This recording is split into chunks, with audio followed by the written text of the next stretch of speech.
from the early game into the mid to late game, whereas the bot side of the map is quite happy to just farm, scale. You're likely going to see double tier across the board, like just a lot of levels are what they're waiting for, and they're looking to leverage their range. Olaf ahead a little bit. However, if you take apart the Caitlyn Lux, then all of Astralis' early game suddenly disappears.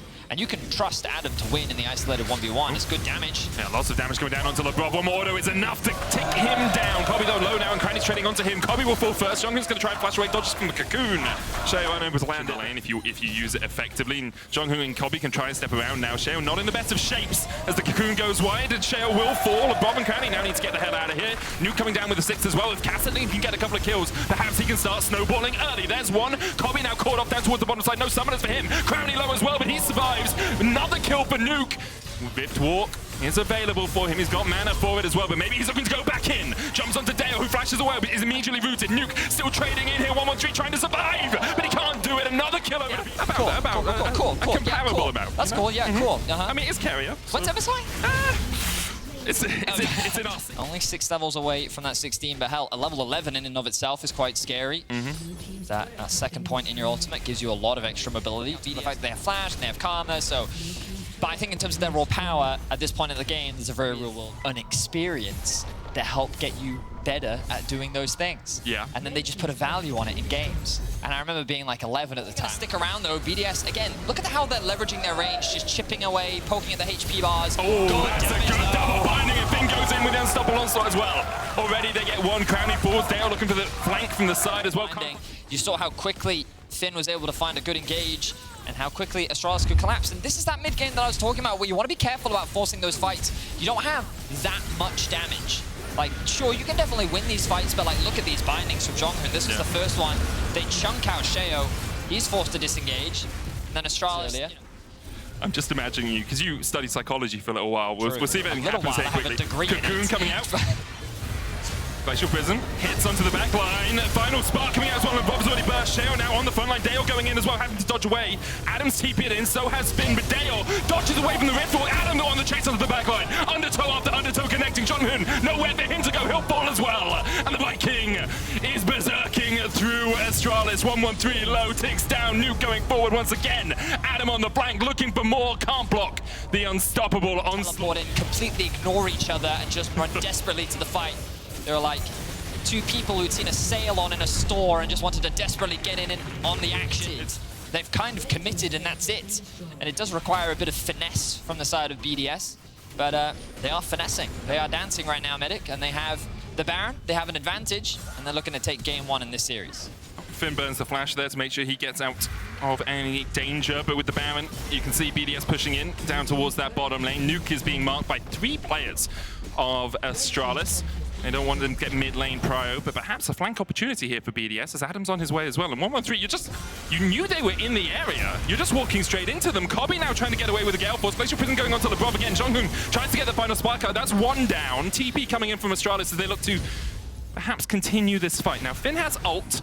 The question is, do you want to charge into the Olaf? I think the answer right now is no, BDS, and I think we can both agree that perhaps that is the more prudent course of affairs over the next couple of minutes. But with a dragon up, Astralis don't want to let this one go for naught. They will face forward towards the mid lane, try and get mid lane prio. Crowny dashing forward, Ace in the hole comes out, Nuke tanks it. Undertow's gonna land from Adam, decimating smash as well, he pops the Ragnarok, but Dale on 1-1-3 can escape, and now you wait out the timer on this ultimate, wait as well for Jonghoon to rejoin, but Nuke is having none of it as he dives in. Dale trying to do the same, unstoppable onslaught's gonna hit onto Adam, and he's gonna Ragnarok to get out of there. Astralis bided their time, and for it they get a kill. The finesse become the finessed as Astralis are able to dance around their opposition. Finn will take the cocoon. Finn pretty tanky, but not tanky enough, already shut down. Granny will take him, and once again, it's a 4v4 dancing around the river. Wet shoes, wet socks, the bane of most people's existence as they step into the river once again, but Nuke is looking to dash forward. True shot barrage, hits onto Dale. Sheo misses the cocoon. It's just a little bit wide of its mark there.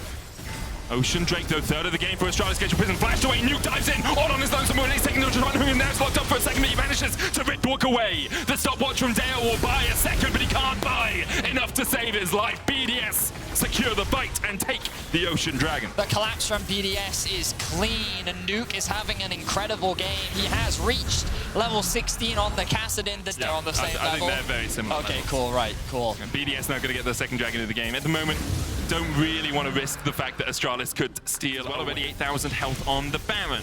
And for BDS, that's really all that matters. Adam can just stand in the face of 113. 113 trying to get into the pit, but can't get close enough. And Astralis forced away by 3 members of BDS as they managed to secure the Baron. Now Adam chasing onto Jonghoon and Kobe. Jonghoon's already going to fall. The axe is swinging, and the enemy is falling as Adam forces the flash out of Kobe as well. 113 chased underneath the tower by Nuke, and ace in the hole is little for Astralis. BDS get the Baron, get 2 kills, and even though Dale was able to split push and get a tower, I don't think Astralis' towers will be standing for much longer. It feels like this game is done and dusted. Only 3 members left alive. Of course, the wave clear is still there from Kobe. BDS, though, not looking at it. We are looking at a level 18 Kassadin, nearing full build, level 16 Ezreal. There's just not really enough crowd control to lock down. It's a bit more simple for the defending team. A part of me feels that BDS don't really appreciate how strong they are. Like, they're taking their time when I really think they could be a lot more aggressive when it comes to the siege. We're now starting to see some of that chip damage. Adam will tank one of the traps, and it's immediately going to get replaced. Nuke, there we are, now hitting the mid lane tower, and this should spread Astralis out a little bit more. I think Astralis have just sacrificed that mid tower. There's a wave is about 5-10 seconds away from hitting this bot lane. Nuke continues to push in. Astralis will try and defend. The trap's eaten by Adam. Tasty cupcake for him. The tower, though, the target. Nuke coming in from the side now as well, and Astralis just have to back away, but they really can't defend against the onslaught that is BDS. Finn forced away. 113 going in with the Glacial Prison, the final spark as well, but Nuke able to walk away from it. The Mercury treads doing their work there for the BDS mid laner. And now with 2 inhibitors down, BDS can reset, look to make it 3, do it by the numbers, but Finn won't let them get away. Unstoppable onslaught in, and back to the fountain he goes. Sent to the grayscale as he will fall. Another one goes down as Finn dies. Jonghoon tanks up a true shot barrage and is down to half HP. No waves here, no super minions for BDS. Means they will have to wait a few moments longer to close this one out, but it might be a double TP angle, as both Adam and Nuke will retreat, and a super minion in the mid lane means they can push in. Robbie body blocking for his top laner to make sure that Dior's stolen Karma Q will not interrupt the back. The poke continues to come down. The damage from Nuke is more than enough. Adam will secure the kill as BDS looks to go 1-0 up in the series. Yeah, demolition hit from BDS. After the early game, it was in their favor. Nuke picking up a couple of kills, and they managed to snowball this game away from Astralis. BDS 1 game away from a matchup with Mad Lions.